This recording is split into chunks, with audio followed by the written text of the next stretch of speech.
Asianet ಸುವರ್ಣ news ವರದಿಗಾರನ ಮೇಲೆ ಹಲ್ಲೆ ನಡೆದಂತ ಪ್ರಕರಣ. ಹಲ್ಲೆ ಮಾಡಿದವರ ವಿರುದ್ಧ ದಾಖಲಾಯಿತು ಎಫ್ಐಆರ್. ಏಷ್ಯಾನೆಟ್ ಸುವರ್ಣ ನ್ಯೂಸ್ನ ವರದಿಗಾರನ ಮೇಲೆ ನಡೆದಂತ ಹಲ್ಲೆ, ಈ ಪ್ರಕರಣಕ್ಕೆ ಸಂಬಂಧಿಸಿದಂತೆ ಹಲ್ಲೆ ಮಾಡಿದವರ ಮೇಲೆ ಎಫ್ಐಆರ್ ದಾಖಲಾಗಿದೆ. ಮಹೇಶ್ ಶೆಟ್ಟಿ ತಿಮಾರೋಡಿ, ಗಿರೀಶ್ ಮಟ್ಟಣ್ಣನವರ್, ಸಮೀರ್ ಎಂಡಿ, ಜಯಂತ್ ಟಿ ಸೇರಿದಂತೆ ಹಲವರ ವಿರುದ್ಧ ಕೇಸ್ ಆಗಿದೆ.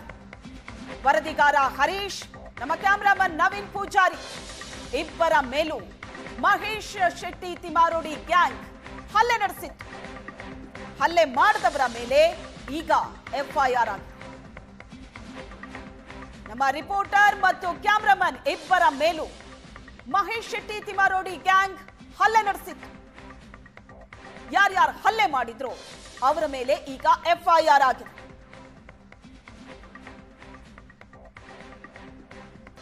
ಈ ಬಗ್ಗೆ ಹೆಚ್ಚಿನ ಡೀಟೇಲ್ಸ್ ಅನ್ನ ಕೊಡ್ತಾರೆ ನಮ್ಮ ಪ್ರತಿನಿಧಿ ಭರತ್ ರಾಜ್ ಸಂಪರ್ಕದಲ್ಲಿದ್ದಾರೆ. ಭರತ್ ರಾಜ್, ಅಲ್ಲಿ ಆದಂತಹ ಸುದ್ದಿ, ಅದನ್ನ ವರದಿ ಮಾಡೋದಕ್ಕೆ ಅಂತ ಹೋದ ನಮ್ಮ ರಿಪೋರ್ಟರ್ ಮತ್ತು ಕ್ಯಾಮ್ರಾಮನ್ ಮೇಲೆ ನಡೆದಂತಹ ಹಲ್ಲೆ ಏನಾಗಿತ್ತು ನಿನ್ನೆ?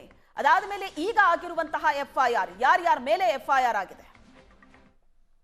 ಶ್ವೇತಾ, ನಿನ್ನೆ ಸುಮಾರು ಧರ್ಮಸ್ಥಳದಲ್ಲಿ ಸುಮಾರು 4:15 ಗಂಟೆಗೆ ಒಂದು ಘಟನೆ ನಡೆದಿತ್ತು. ಯೂಟ್ಯೂಬರ್ಸ್ ಗಳೇನಿದ್ದಾರೆ ಧರ್ಮಸ್ಥಳ ಪಾಂಗಳದ ಸೌಜನ್ಯ ನಿವಾಸಕ್ಕೆ ಹೋಗುವಂತ ಜಾಗದಲ್ಲಿ ಯೂಟ್ಯೂಬರ್ಸ್ ಗಳು ಒಂದು ವರದಿಯನ್ನ ಮಾಡ್ಲಿಕ್ಕೆ ಅಂತ ತೆರೆದಿದ್ದ ಸಂದರ್ಭಗಳಲ್ಲಿ ಅವರ ಮೇಲೆ ಒಂದು ಕಿಡಿಗೇಡಿಗಳು 40 ರಿಂದ 50 ಜನ ಕಿಡಿಗೇಡಿಗಳ ತಂಡ ಅವರ ಮೇಲೆ ದಾಳಿಯನ್ನ ನಡೆಸಿತ್ತು. ಹಾಗಾಗಿ ಈ ಬಗ್ಗೆ ಮಾಹಿತಿ ಬಂದ ತಕ್ಷಣ ನಾವು ಏಷ್ಯಾನೆಟ್ ಸುವರ್ಣ ನ್ಯೂಸ್ ಘಟನಾ ಸ್ಥಳಕ್ಕೂ ಕೂಡ ಹೋಗಿ ಅದರ ವರದಿಯನ್ನ ಮಾಡಿದೆ. ಅದರ ಜೊತೆಗೆ ಅವರು ಮಂಗಳೂರು ಉಜಿರೆಯಲ್ಲಿರುವಂತಹ ಬೆನಕ ಆಸ್ಪತ್ರೆಯಲ್ಲಿ ಗಾಯಾಳುಗಳು ದಾಖಲಾಗಿದ್ರು. ಈ ಹಿನ್ನೆಲೆಯಲ್ಲಿ ನಮ್ಮ ಪ್ರತಿನಿಧಿ ಹರೀಶ್ ಮತ್ತು ಕ್ಯಾಮರಾಮ್ಯಾನ್ ನವೀನ್ ಪೂಜಾರಿ ಆ ಒಂದು ಆಸ್ಪತ್ರೆಗೂ ಕೂಡ ತೆರಳಿರುವಂತದ್ದು. ಈ ತೆರಳಿದ್ದಂತ ಸಂದರ್ಭದಲ್ಲಿ ಅಲ್ಲಿದ್ದಂತ ಒಂದಷ್ಟು ಜನ ಏನಿದ್ದಾರೆ ಇವ್ರ ಮೇಲೆ ಕೂಡ ಹಲ್ಲೆಯನ್ನ ನಡೆಸಿರುವಂತದ್ದು. ಪ್ರಮುಖವಾಗಿ ಈಗ ದೂರು ಕೊಟ್ಟಂತೆ ಆ ದೂರಿನಲ್ಲಿ ಉಲ್ಲೇಖ ಮಾಡಿದಂತೆ ಮಹೇಶ್ ಶೆಟ್ಟಿ ತಿಮರೋಡಿ ಮತ್ತು ಗ್ಯಾಂಗ್ ಅಂದ್ರೆ ಗಿರೀಶ್ ಮಟ್ಟಣ್ಣನವರು ಇರ್ಬಹುದು, ಮಹೇಶ್ ಶೆಟ್ಟಿ ತಿಮರೋಡಿ ಇರಬಹುದು ಮತ್ತು ಸಮೀರ್ ಎಂಟಿ ಹಾಗೂ ಜಯನ್ ಸೇರಿದಂತೆ ಒಟ್ಟು 4 ಜನರ ಹೆಸರನ್ನ ಗುರುತಿಸಿ ಅವರ ಪರಿಚಯ ಇದೆ ಅನ್ನುವಂತ ಹೆಸರು, ಪರಿಚಿತರ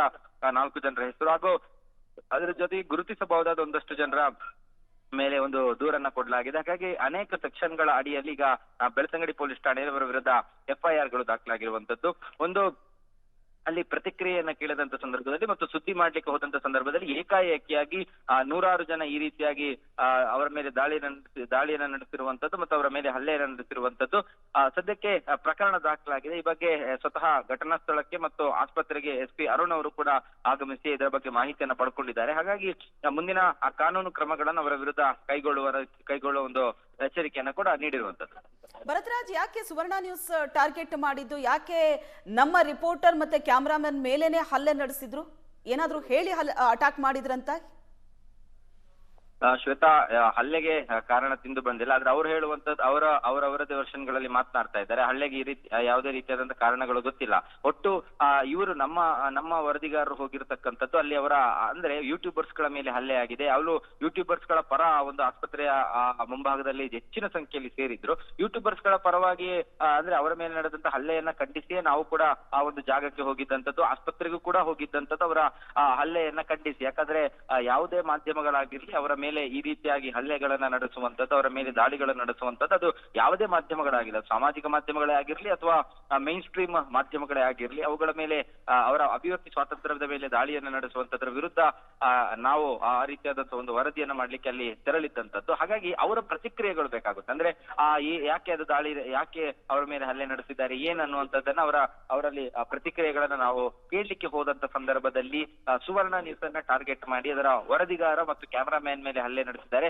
ಆದರೆ ಅಲ್ಲಿ ಸ್ವಲ್ಪ ಪೊಲೀಸರಿದ್ರು ಮತ್ತು ಆಸ್ಪತ್ರೆಯ ಸಿಬ್ಬಂದಿಗಳಿದ್ರು. ಹಾಗಾಗಿ ತಕ್ಷಣಕ್ಕೆ ಅವರನ್ನ ರಕ್ಷಣೆ ಮಾಡಿ ಒಳಭಾಗಕ್ಕೆ ಕರ್ಕೊಂಡು ಹೋಗಿದ್ದಾರೆ. ಒಳಭಾಗಕ್ಕೆ ಕರೆದುಕೊಂಡು ಹೋದ ಬಳಿಕವೂ ಕೂಡ ಅಲ್ಲಿ ಒಂದಷ್ಟು ಜನ ಅವರನ್ನ ವಿಡಿಯೋ ಮಾಡುವಂತದ್ದು, ಬೆದರಿಸುವಂತದ್ದು ಮತ್ತು ಅವಾಚ್ಯ ಶಬ್ದಗಳಿಂದ ನಿಂದಿಸುವಂತದ್ದನ್ನ ಮಾಡಿದ್ದಾರೆ. ಹೀಗಾಗಿ ಈ ಒಂದು ಘಟನೆ ಏನಿದೆ, ಈ ಘಟನೆ ಆಸ್ಪತ್ರೆ ಆವರಣದಲ್ಲೇ ನಡೆದಿರುವಂತದ್ದು. ಇದರ ಅಷ್ಟು ಫುಟೇಜ್ಗಳು ಈಗಾಗಲೇ SP ಅವರು ಹೇಳಿದ್ದಾರೆ, ಅಲ್ಲಿರುವಂತಹ ಅಷ್ಟು CCTV ಫುಟೇಜ್ ಗಳನ್ನ ತೆಗೆದು ಅವರ ವಿರುದ್ಧ ನಾವು ಕ್ರಮವನ್ನ ಕೈಗೊಳ್ಳುತ್ತೀವಿ ಅನ್ನುವಂಥದ್ದನ್ನ. ಹಾಗಾಗಿ CCTV ಫುಟೇಜ್ ಗಳನ್ನ ಇನ್ನು ಗಮನಿಸಿ ವ್ಯಕ್ತಿ ಏನು ದೂರು ಕೊಟ್ಟಂತ ದೂರು ಮತ್ತು CCTV ಫುಟೇಜ್ಗಳ ಆಧಾರದಲ್ಲಿ ಅವರನ್ನ ಕ್ರಮ ಕೈಗೊಳ್ಳುವಂತ ಭರವಸೆಯನ್ನು ಕೂಡ ಕೊಟ್ಟಿರುವಂತದ್ದು.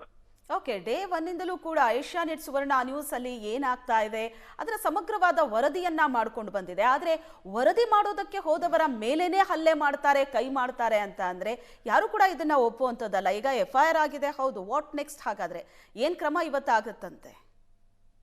ಶ್ವೇತಾ, ಹೌದು. ಯಾಕಂದ್ರೆ ಕಳೆದ ಒಂದು 16-17 ದಿನಗಳಿಂದ ಏಷ್ಯಾನೆಟ್ ಸುವರ್ಣ ಆರಂಭಿಕ ಹಂತಗಳಲ್ಲಿ ಅದರ ವರದಿಗಳನ್ನ ಮಾಡ್ತಾ ಇತ್ತು. ಆ ಒಂದು ಉತ್ಖನನ ಪ್ರಕ್ರಿಯೆಗಳಿಂದ ಹಿಡಿದು ಆತ ಜಾಗ ಗುರುತಿಸುವಂತದ್ದು, ಆತ ನ್ಯಾಯಾಲಯಕ್ಕೆ ಹಾಜರಾಗುವಂತದ್ದು, ಹೀಗೆ ಯಾವುದೇ ಇದನ್ನ ಯಾರ ಪರವಾಗಿಯೂ ನಿಲ್ಲದೆ ಬಹಳ ನಿಷ್ಪಕ್ಷಪಾತವಾಗಿ ನಾವು ವರದಿಯನ್ನ ಮಾಡ್ತಾ ಇದ್ವಿ. ಇಂಥ ಸಂದರ್ಭಗಳಲ್ಲಿ ಅವರವರ ಸಂಘರ್ಷಗಳ ಮಧ್ಯೆ ಒಂದು ಮಾಧ್ಯಮವನ್ನ ಟಾರ್ಗೆಟ್ ಮಾಡುವಂತದ್ದು ಅಥವಾ ಮಾಧ್ಯಮಗಳ ಮೇಲೆ ಹಲ್ಲೆಯನ್ನು ನಡೆಸುವಂತದ್ದು ಯಾವುದು ಕೂಡ ಒಪ್ಪುವಂತದ್ದು ಖಂಡಿತವಾಗ್ಲೂ ಕೂಡ ಅಲ್ಲ. ಹಾಗಾಗಿ ಇದರ ವಿರುದ್ಧ ಕ್ರಮಗಳಾಗ್ಲೇಬೇಕು, ಕಠಿಣವಾದ ಕ್ರಮಗಳಾಗಲೇಬೇಕು. ಒಂದು ವರದಿ, ಒಂದು ಸುದ್ದಿ ಏನಿದೆ ಅದು ಸುದ್ದಿ ನಾವು ಅಲ್ಲಿ ಏನ್ ಆಗ್ತಾ ಇದೆ ಅನ್ನುವಂಥದ್ದನ್ನ ಜನರ ಮುಂದೆ ಇಡ್ತಾ ಇದ್ವಿ. ಯಾರೋ ಹೇಳಿದ್ರು ಅಥವಾ ಯಾರೋ ಏನನ್ನ ಹೇಳಿದ್ರು ಅನ್ನುವಂಥದ್ದನ್ನ ಯಾವುದನ್ನು ಕೂಡ ನಾವು ಮಂತೆಕಥೆಗಳನ್ನ ಅಲ್ಲಿ ಸುದ್ದಿ ಮಾಡ್ತಾ ಇಲ್ಲ.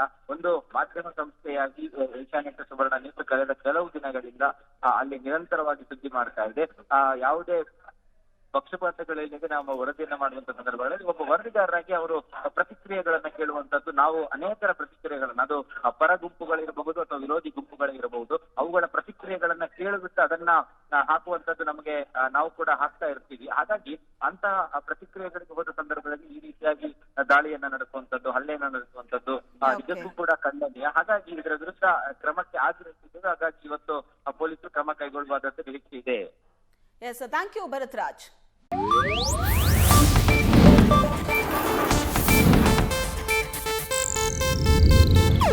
ಇದು ಏಷ್ಯಾನೆಟ್ ನ್ಯೂಸ್ ನೆಟ್ವರ್ಕ್ ಪ್ರಸ್ತುತಿ.